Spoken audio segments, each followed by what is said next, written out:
سلام علی المرسلین والحمد للہ رب العالمین۔ انتہائی معزز سامعین، سورہ محمد آیت نمبر 28 آپ کے سامنے تلاوت کی، 29 تلاوت کی، پارہ نمبر 26 میں سے۔ اب یہاں سے اللہ نے فرمایا کہ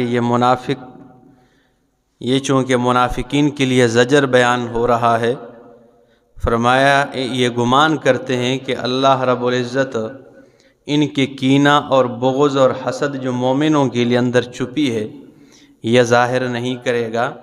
اللہ نے فرمایا ایسا نہیں، اس کو میں ظاہر کروں گا، اور اگر ہم چاہتے تو ان کا نام لے کر یوں سامنے آ جاتے رسول اللہ صلی اللہ علیہ وسلم کے سامنے، لیکن یہ ہماری حکمت کے خلاف ہے۔ یہ بات ان کی چرب زبانی ہی سے آپ کو معلوم ہو جائے گا کہ یہ منافق ہے، کیونکہ منافق جتنا بھی آپ سے میٹھا بولے، ٹھیک ہے نا، تو اس کی منافقت اس سے ٹپکتی رہتی ہے، اور مخلص آدمی جتنے بھی سیدھی سادی بات کرے، ٹھیک ہے نا، پھر بھی اس میں وہ اخلاص کی جھلک نظر آتی ہے۔ تو فرمایا کہ ان کو اگر ظاہر سامنے نہیں لے کے آتا ہوں، کیونکہ قرآن نے نام کوئی نہیں لیا، صرف ان کی خباستیں ذکر کیا، تو فرمایا تم ان کے پہچان لوگے ان کی چرب زبانی سے۔ تو فرمایا ام حسب الذین فی قلوبہم مرض، آیا گمان کرتے ہیں وہ لوگ جن کے دلوں میں بیماری ہے، لن یخرج اللہ اضغانہم، یہ کہ نہیں نکالے گا اللہ اضغانہم، ان کے اندر کینے اور حسد کو، یہ گمان کرتے ہیں۔ وَلَوْ نَشَاءُ، اور اگر ہم چاہتے لَأَرَيْنَاكَهُمْ، میرا پیغمبر ہم ان کو آپ کے سامنے دکھا دیتے، سامنے لے کے آتے، ٹھیک ہے نا، لیکن فَلَا عَرَفْتَهُمْ، اس کے بعد آپ ان کو پہچان لیتے، بِسِيمَاهُمْ، ان کے پیشانیوں سے، چہروں سے آپ کو پہچان لیتے، لیکن ایسا ہم نے نہیں کیا۔ وَلَتَعْرِفَنَّهُمْ فِي لَحْنِ الْقَوْلِ، البتہ ضرور بضرور آپ ان کو پہچان لیں گے، فی لحن القول، چرب زبانی کی وجہ سے، بات کی چرب زبانی میں پہچان لوگے آپ۔ واللہ یعلم اعمالکم، اور اللہ رب العالمین تمہارے اعمال کو خوب جانتا ہے۔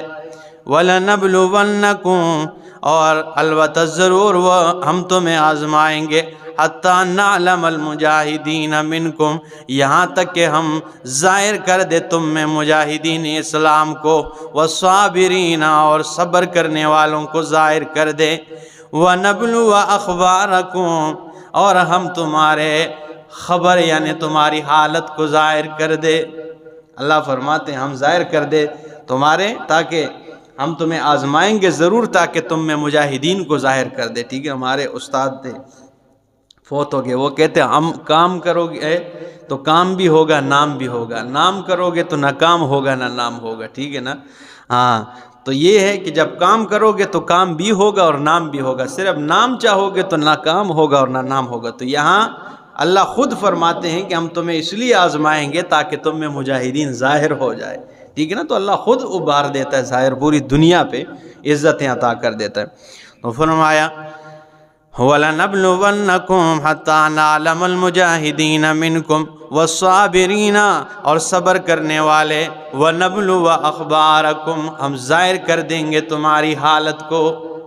جب یہ آیت قاضی فضیل ابن عیاض رحمہ اللہ پڑھتے، پوٹ پوٹ کر رونے لگتے کہ اللہ لوگوں کے سامنے ہماری حالت ظاہر نہ کرنا، ہماری حالت قیامت والے دن لوگوں کے سامنے۔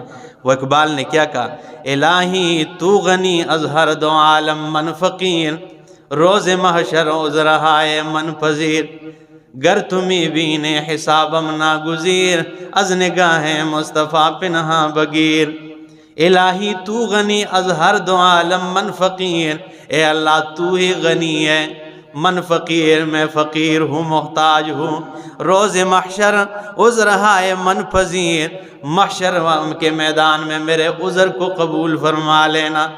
گر تمہیں بینے حسابم ناگزیر، اگر تو نے میرا حساب جو ہے برا لینا ہے، از نگاہیں مصطفیٰ پنہا بغیر، اتنی گزارش ہے کہ مصطفیٰ محمد عربی صلی اللہ تعالیٰ علیہ وسلم کی نگاہوں سے چھپا کر لینا، ذرا ان سے ہٹ کے لینا، ٹھیک ہے نا، وہ ان کی آنکھیاں دکھائیں گے، ٹھیک ہے نا، کہ ہم تیری امتی ہے۔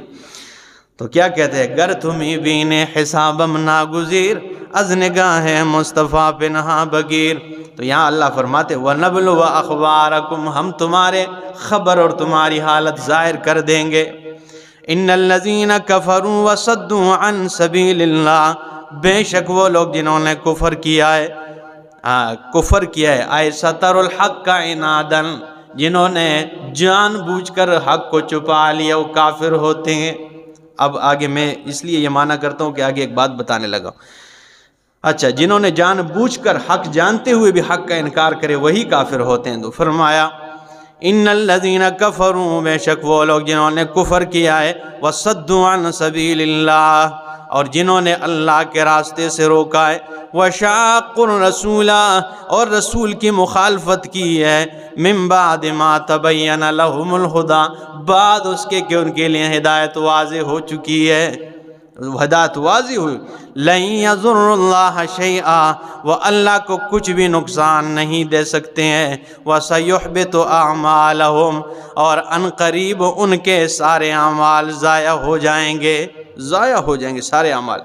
یا ایھا الذین آمنوا، اے لوگو ایمان والو، اطیعوا اللہ و اطیعوا الرسول، اللہ کی اطاعت کرو، رسول کی اطاعت کرو، وَلَا تُبْتِلُوا أَعْمَالَكُمْ، اپنے اعمال کو باطل برباد نہ کرو۔ تو اس سے معلوم ہوتا ہے کہ بدعتیوں کے سارے اعمال ضائع ہوتے ہیں اس آیت سے، کہ جب اللہ اور رسول کی اطاعت اس میں نہیں ہوگی اور رسول کی مخالفت میں عمل ہوگا تو اللہ نے فرمایا لَا تُبْتِلُوا أَعْمَالَكُمْ، اپنے اعمال کو برباد اور ضائع مت کرو، باطل مت کرو۔ ان الذین کفروا، بے شک وہ لوگ جنہوں نے کفر کیا، وصدوا عن سبیل اللہ، اور روکتے ہیں اللہ کی راہ سے، ثم ماتوا، پھر وہ مر گئے، وہم کفار، اس حال میں کہ وہ کافر تھے، فلن یغفر اللہ لہم، اللہ رب العالمین ہرگز ان کی مغفرت نہیں فرمائیں گے، ان کی مغفرت ان کا ٹھیک ہے نا معافی نہیں ہوگی۔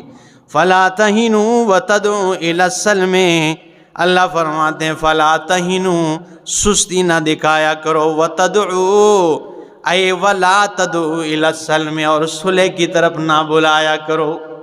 اب دیکھیں ذرا، ولا تہنوا، سستی نہ کرو، اور وتدعوا اس کا تو پیچھے پر یہ فلا پر یہ، فلا تدعوا، اور نہ بلاؤ تم الی السلم، صلح کی طرف۔ اب آپ کہیں گے قرآن میں تو دوسرے مقام سورہ انفال آیت 61 میں فرمایا کہ فَإِن جَنَحُوا لِلسِّلْمِ فَاجْنَحْ لَهَا، اگر وہ آپ کی طرف جو ہے صلح کا پیغام بھیجے تو آپ بھی ان کے ساتھ صلح کریں۔ پارہ نمبر 10 سے سورہ انفال، آیت نمبر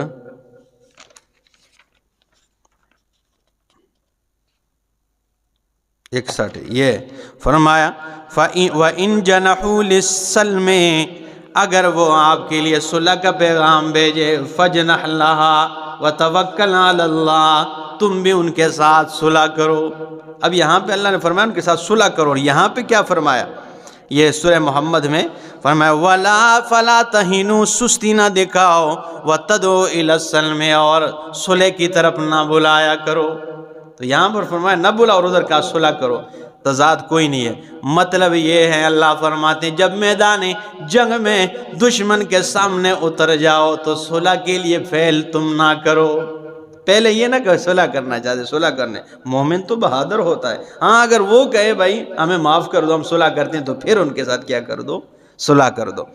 تو فرمایا اللہ سستی نہ دکھاؤ اور صلح کے پیغام نہ بھیجا کرو، وَأَنْتُمُ الْأَعْلَوْنَ، تم ہی بلند رہنے والے ہو، وَاللَّهُ مَعَكُمْ، اللہ تمہارے ساتھ ہے، وَلَنْ يَتِرَكُمْ أَعْمَالَكُمْ، ہرگز اللہ تمہارے اعمال کا ثواب کم نہیں کرے گا۔ إِنَّمَا الْحَيَاةُ الدُّنْيَا لَعِبٌ وَلَهْوٌ، بے شک سوائے اس کی نہیں دنیا کی زندگی لعب، کھیل ہے، وَلَهْوٌ، اور تماشا ہے۔ دنیا کی زندگی تو کیا ہے، کھیل ہے اور تماشا ہے۔ کبھی ایسا نہ ہو اس دنیا کی زندگی کے دھوکے میں پڑ جاؤ یہ تو کیا ہے؟ کھیل ہے اور تماشا ہے۔ یہ سورہ حدید میں ذرا دیکھیں جی، اللہ فرماتے ہیں انما الحیات الدنیا، یہ اعلموا انما الحیات الدنیا، جان لو کہ بے شک دنیا کی زندگی لعب و لہو، یہ کھیل ہے، و لہو اور تماشا ہے، وزینت اور یہ زینت زیبائش ہے، وتفاخر بینکم، وتفاخر اور فخر کرنا ہے تمہارے آپس میں، وتکاثر فی الاموال والاولاد اور کثرت ظاہر کرنا ہے اموال میں اور اولاد میں، ٹھیک ہے نا۔ فرمایا یہ دنیا کی زندگی تو ایک کھیل ہے اور تماشا ہے۔ اس میں انسان کی پیدائش سے لے کر 3 سٹیپ بتائے ہیں اللہ نے، کہ جب انسان پیدا ہوتا ہے اور وہ تھوڑا سا یہ بچپنا جب ہوتا ہے، جب کچھ سمجھ بوجھ نہیں ہوتی، تو بچے کو آپ مسجد بھی لے کے آئیں تو اس سے پتہ نہیں ہوتا ہے کہ یہ جو نماز اوپر نیچے ہو رہے، وہ سمجھتے یہ کوئی کھیل رہے ہیں، اس لیے وہ کبھی اوپر کندھوں پہ چڑھ رہا ہے، کبھی دوڑ رہا ہے، کبھی صفوں کے درمیان میں، اسے پتہ ہی کوئی نہیں، یعنی ہر چیز اس کو ایک کھیل اور تماشا نظر آتا ہے، ٹھیک ہے نا۔ تو پہلے کیا فرمایا؟ انما الحیات الدنیا لعب، یہ کھیل ہے، ولہو اور تماشا ہے۔ آگے فرمایا تو یہ وہ بچپنا ہے کہ ہر چیز جو ہے نا کھیل تماشا نظر آتی ہے۔ آگے فرمایا وزینت، اور یہ زینت و زیبائش ہے، پھر تھوڑی سی جوانی آ جاتی ہے اور پھر نوجوان گھنٹوں گھنٹوں شیشے کے سامنے اپنے بناؤ سنگار میں لگے رہتے ہیں، یہ پھر عمر زینت ہو، اور جب باہر نکلتا ہے وہ میرے جی کون ہے، ٹھیک ہے نا، اور ہر وقت شیشے کے سامنے وہ زینت ہی زینت ہوتی ہے، بس اس کو باقی کسی چیز کی پرواہ، گھر کے معاملات کی پرواہ نہیں رہتی، دماغ ایسے ہوتے ہیں، ٹھیک ہے نا۔ تو فرمایا زینتون، آگے فرمایا وتفاخر بینکم، اور آپس میں فخر کرنا ہے، یہ وہ بڑھاپا جب شروع ہو جاتا ہے، ٹھیک ہے نا۔ وتکاثر فی الاموال والاولاد، پھر بوڑھا جو ہے نا اپنے صاف کپڑے چھوڑ دیتا ہے، گندے پہنتا ہے تاکہ بچے میرے صاف کپڑے پہنے، ٹھیک ہے نا، اور فخر ہوتا کہ مال زیادہ ہو، بچے زیادہ ہو، پوتے اور پوتیاں زیادہ ہو، اس چکر میں پڑ جاتا ہے۔ تو یہ 3 سٹیپ اللہ نے ذکر کیے کہ یہ دنیا کی زندگی کی حقیقت ہے، ٹھیک ہے نا۔ تو فرمایا وتفاخر بینکم وتکاثر فی الاموال والاولاد۔ آگے دوسری مثال یہ فرمایا کمثل غیث، مثال بارش کی طرح ہے، اعجب الکفار، جو کفار کو اچھی لگتی ہے۔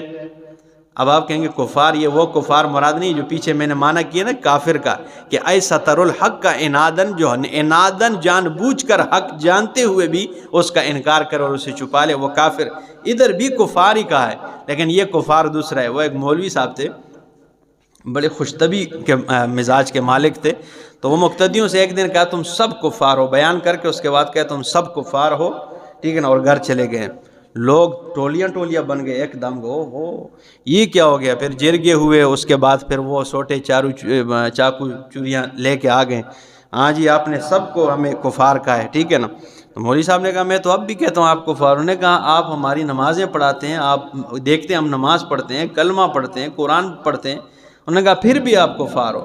انہوں نے کہا پھر ہمیں کلمہ پڑھائیں یار اگر ہم ٹھیک ہے، انہوں نے کہا پھر بھی آپ کفار ہو۔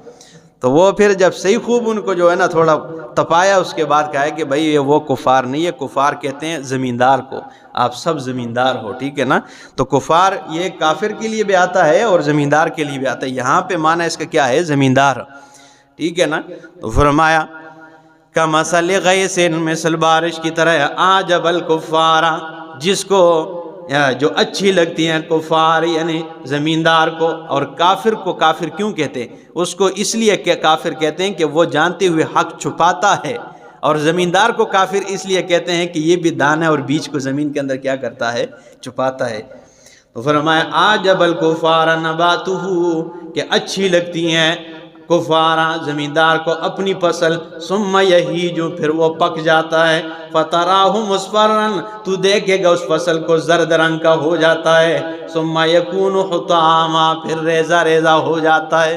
یہاں پہ بھی 3 سٹیپ ذکر کیے کہ جب بارش ہوتی ہے تو زمیندار اپنے فصل وہ چھوٹا چھوٹا نکل آتا ہے اور زبردست خوبصورت، ٹھیک ہے نا، آجابہ خوبصورت لگتا ہے اسے، پھر ثم یہیج، پھر وہ تھوڑا پک جاتا ہے، جوانی میں آ جاتا ہے، ٹھیک ہے نا، فتراہ مصفرا، پھر بڑھاپا شروع ہے، تو دیکھے گا اس کو زرد رنگ کا، اس کے بعد کیا ہے؟ حطامن، وہ ریزہ ریزہ ہو جاتا ہے، ٹھیک ہے نا۔ زمیندار آ کے اس کو کیا کاٹنے کے لیے آتا ہے، اور ادھر انسان کے لیے ملک الموت کاٹنے کے لیے آ جاتا ہے، زندگی ختم۔ آگے پھر کیا ہوتا ہے؟ فصلوں سے پوچھ کوئی نہیں ہے، انسان سے پوچھ ہوگی، یہ فرق ہے۔ مثال تو فصلوں کی اللہ نے دی ہے، لیکن یہ انسان کو سمجھایا جا رہا ہے کہ یہی تیری مثال ہے۔ آگے اللہ نے فرمایا وَفِي الْآخِرَةِ عَذَابٌ شَدِيدٌ، پھر آخرت میں سخت عذاب ہے، وَمَغْفِرَةٌ مِّنَ اللَّهِ، اور اللہ کی طرف سے مغفرت ہے، وَرِضْوَانٌ، اور معافی کا اعلان ہے۔ اب اللہ نے فرمایا اس کے بعد مرنے کے بعد کیا ہے؟ آخرت کی زندگی شروع ہو جاتی ہے، اور جب آخرت کی زندگی شروع ہوگی تو اس میں دو کام ہوں گے، تیسرا نہیں ہوگا۔ یا تو جہنم کی آگ میں سخت عذاب میں مبتلا ہوگا، یا اللہ کی طرف سے کامیاب لوگ جو رضامندی کا تمغہ پالیں گے اور جنت میں چلے جائیں، بس اس کے بعد تیسرا کام نہیں ہوگا، ٹھیک ہے نا؟ تو یہ چیزیں آگے فرمایا وَمَا الْحَيَاةُ الدُّنْيَا إِلَّا مَتَاعُ الْغُرُورِ، اور نہیں ہے دنیا کی زندگی مگر یہ دھوکے کا سامان ہے۔ یہ کتنے تفصیل سے سمجھا ہے، دو مثالیں ذکر کر کے اس کے بعد پھر وہی بات دہرائی کہ دنیا کی زندگی نہیں ہے مگر کیا ہے؟ متاع الغرور۔ تو یہ اپنے سبق کی طرف آئے، سورہ محمد میں فرمایا انما الحیات الدنیا لعب و لہو وان تؤمنوا وتتقوا، اور اگر تم ایمان لاؤ اور تقوی اختیار کرو، یؤتکم اجورکم، دے گا اللہ تمہیں تمہارا اجر، ولا یسألکم اموالکم، نہیں مانگتا وہ تم سے تمہارا مال۔ اب کیا آپ کہیں گے پورے قرآن میں تو چوتھا حصہ ہی انفاق فی سبیل اللہ ہے، اللہ فرماتے خرچ کرو میرے راستے میں خرچ کرو، یہاں فرمایا لا یسألکم اموالکم، تم سے تمہارا مال نہیں مانگتا۔ اس کا مطلب تین ہے، ایک مطلب یہ کہ اللہ اپنے لیے یہ مال نہیں مانگتا، اللہ کو تمہارے مال کی ضرورت نہیں، اللہ اگر مانگتا ہے کہ خرچ کرو تو وہ تمہاری بھلائی کے لیے کہ تم کامیاب ہو جاؤ اور کل جہنم کے بجائے کدھر چلے جاؤ؟ جنت میں چلے جاؤ۔ دوسرا مطلب یہ ہے کہ اللہ تمہارا مال نہیں مانگتا، یہ اپنا مال مانگتا ہے۔ شروع میں آپ نے کیا پڑھا؟ وَمِمَّا رَزَقْنَاهُمْ يُنْفِقُونَ، وہ جو ہم نے انہیں رزق دیا اس میں سے خرچ کرتے ہیں۔ تو یہ رزق اللہ نے تجھے دیا ہے تو اللہ اپنا مال مانگ رہا ہے، یہ تیرا اس میں کیا ہے؟ اور تیسرا یہ ہے کہ اللہ تمہارا سارا مال نہیں مانگتا، کچھ اس میں سے مانگتا ہے، ٹھیک ہے نا، کہ میرے راستے میں خرچ کرو تاکہ تمہیں کیا دوں؟ کامیابی عطا کر دوں۔ تینوں وجوہات ٹھیک ہے۔ تو فرمایا وَلَا يَسْأَلْكُمْ أَمْوَالَكُمْ إِن يَسْأَلْكُمُوهَا، اگر وہ تم سے مانگے تمہارا مال، فَيُخْفِكُمْ، تم پہ زور دے دے، تبخلوا، تم بخل شروع کر دو گے، وَيُخْرِجْ أَضْغَانَكُمْ، نکال دے گا اللہ تمہارے کینے کو، ہاں انتم ہؤلاء، تم وہی لوگوں، تدعون، تمہیں بلایا جاتا ہے، لِتُنْفِقُوا فِي سَبِيلِ اللَّهِ، کہ اللہ کے راہ میں مال خرچ کرو، فَمِنْكُمْ مَنْ يَبْخَلُ، تم میں سے بعض وہ ہے جو بخل کرتے ہیں، وَمَنْ يَبْخَلْ فَإِنَّمَا يَبْخَلُ عَنْ نَفْسِهِ، اور جو بھی بخل کرے گا اس کا بخل کرنا اپنی طرف سے ہوگا، وَاللَّهُ الْغَنِيُّ، اللہ غنی ہے، وَأَنْتُمُ الْفُقَرَاءُ، اور تم فقیر ہو۔ اللہ غنی ہے، اللہ کو تمہارے مال کی کک ضرورت نہیں ہے، فقیر تو تم ہو، محتاج تو تم ہو، ٹھیک ہے نا؟ تو فرمایا واللہ الغنی، اللہ غنی ہے، بے پرواہ، وانتم الفقراء، اور تم فقیر ہو، وان تتولوا، اور اگر تم پھر گئے، یستبدل قوما غیرکم، اللہ تمہیں برباد کر کے تمہاری جگہ اور قوم کو آباد کر دے گا۔ یہ اللہ کے لیے کیا مشکل ہے۔ آگے فرمایا ثم لا یکونوا امثالکم، اور وہ جو اللہ تمہاری جگہ آباد کرے گا، لا یکونوا امثالکم، وہ تمہاری طرح نہیں ہوں گے، وہ اللہ اور اس کے رسول کے تابعدار فرمان بردار ہوں گے، وہ تمہاری طرح نہیں ہوں گے۔ اگر تم بات نہیں مانو گے تو اللہ مٹا کر اوروں کو آباد کر دے گا۔ تم سے پہلے بھی تو لوگ رہتے تھے نا، ٹھیک ہے نا، بڑے بڑے طاقتور رہتے تھے، ان سب کے نام و نشان نہیں رہے، ٹھیک ہے نا، سوائے ان کے محلات کے اور مکانات کے، ان نشانات کے۔ تو ایسے تمہیں بھی مٹا کر اوروں کو آباد کر دے گا۔ ثم لا یکونوا امثالکم، وہ تمہاری طرح نہیں ہوں گے۔ اسی کے ساتھ ساتھ سورہ محمد اختتام پذیر ہوئی۔ اگلے درس میں انشاءاللہ سورہ فتح شروع کریں گے۔ اللہ پاک عمل کی توفیق عطا فرمائے۔